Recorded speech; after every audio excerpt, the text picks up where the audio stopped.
टाकत आहे.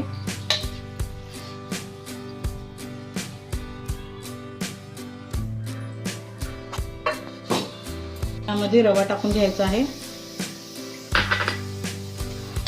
व्यवस्थित ह्याला खमंग भाजून घ्यायचं आहे.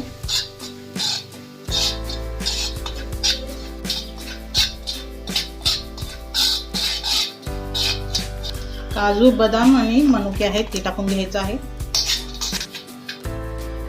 त्यात आता पाणी टाकून घ्यायचं आहे.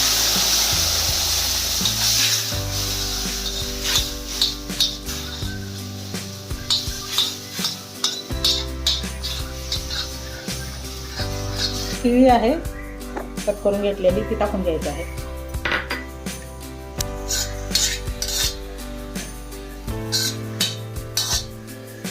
केशर आहे हे दुधात थोडंसं ते टाकून घ्यायचं आहे.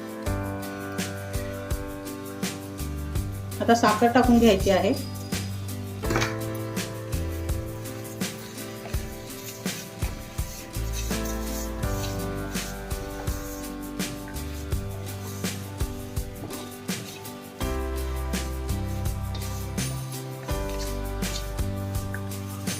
इलायची आहे फोडून घेतलेली आहे ती टाकून घ्यायचं आहे.